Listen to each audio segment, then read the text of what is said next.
മാമ്പഴമോ മാമ്പഴം മാൽഗോവ മാമ്പഴം സേലത്തെ മാമ്പഴം നീതാനടി. മാമ്പഴമോ മാമ്പഴം മാൽഗോവ മാമ്പഴം സേലത്തെ മാമ്പഴം നീതാനടാ. അഴകാ പറിച്ച് ഉന്നെ അപ്പടിയെ തിന്ന പോരേ. മനുഷ്യനിക്ക് 4 ഘട്ടം.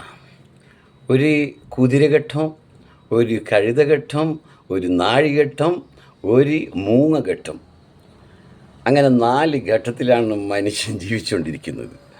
40-40 വയസ്സ് വരെ ഒരു വ്യക്തി കുതിരഘട്ടത്തിലുണ്ടാകുക. അവൻ ഓടിച്ചാടി പേടിച്ച് കുതിരനെ പോലെ എങ്ങനെയല്ലോ 10 സെൻറ്റ് സ്ഥലം ഒരു വീടെല്ലാം വെച്ച് കഴിയും. പിന്നെ അവനിക്ക് വരുന്നത് ഒരു കഴുതഘട്ടം. പിന്നെ കുടുംബഭാരമായിട്ട് കഴുതിനെ പോലെ അങ്ങനെ അങ്ങ് പോക്ക. അത് കഴിഞ്ഞ് പിന്നെ ഒരു നായ്ഘട്ടം വരാനുണ്ട്. അതൊരു വല്ലാത്ത ഘട്ട. ആര് പറമ്പത്തൂടെ പോകുന്നുണ്ടെങ്കിലും ആരടാ എന്താടാ ഞാനടാ എന്നുണ്ട് കുരക്കൽ. എന്തിനും മക്കളോടായാലും ഭാര്യനോടും കുരച്ചോണ്ടിരിക്കൽ. അതെല്ലാം കഴിഞ്ഞിട്ട് തൊട്ടനോടത്തനെല്ലാം കുരക്കൽ. അതെല്ലാം കഴിഞ്ഞിട്ട് പിന്നെ ഒരു മൂങ്ങഘട്ടം വരാനുണ്ട്. ആ മൂങ്ങഘട്ടം എങ്ങനെയാണെന്ന് പറഞ്ഞു കഴിഞ്ഞാൽ മക്കളെല്ലാം വണ്ണം വെച്ച് ഉപ്പ ഞാൻ പോന്നേ, ഉപ്പ ഞാൻ വരുന്നേ, ഉപ്പ ഞാൻ അങ്ങനെ ആക്കുന്നേ, അങ്ങനെ ഒരു മൂങ്ങഘട്ടം. എല്ലാത്തിനും മൂളൽ മാത്രമേ ഉണ്ടാക്കുക. അങ്ങനത്തെ 4 ഘട്ടത്തിലാണ് മനുഷ്യന്മാരെ പോക്ക്. ആജ്കൽ കാ ലഡ്കോं का एक സമസ്യ. ഇന്നത്തെ കാലത്തിൽ ജീവിക്കുന്ന കൗമാരപ്രായക്കാരുടെ ഒരു അവസ്ഥ ഞാൻ പറയാം. नंबर 1, जिम्मेदारी और टेंशन भर भर के मिल रहा है. ഉത്തരവാദിത്വവും ടെൻഷനും നിറച്ചും കിട്ടുന്നുണ്ട് എന്ന് പറയാം. വയറ് നിറച്ചും കിട്ടുന്നുണ്ട്. അവർ സമജ് രഹാ ഹൈ. അവർക്കത് മനസ്സിലാകുന്നുമുണ്ട്.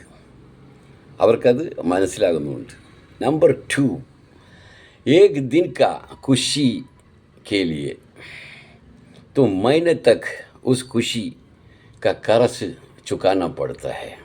ഒരു ദിവസം അടിച്ചു പൊളിക്കാൻ വേണ്ടിയിട്ട് അവർ മാസങ്ങളോളം അതിൻ്റെ കടം വീടേണ്ടി വരുന്നു. ഒരു ദിവസം എനിക്ക് അടിച്ചു പൊളിച്ചിട്ടുണ്ടാകുക. മാസങ്ങളോളം വേണം അതിൻ്റെ കടം തീരാൻ. സോച്ചാത്ത ബടാ ഹോക്കർ ജിന്ദഗി മസാമില്ലനായ. അതായത് ചിന്തിക്കുന്നു വലിയവനായിക്കഴിഞ്ഞാൽ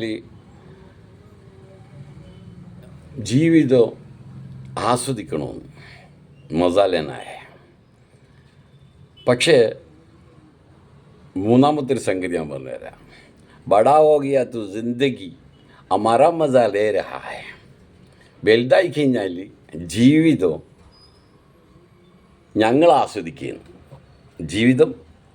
ആസ്വദിക്കും, കാരണം തിന്നുകൊണ്ടേയിരിക്കും. വലുതായിട്ട് വേണമെന്ന് അടിച്ചു പൊളിക്കണമെന്ന് വിചാരിച്ചതാണ്.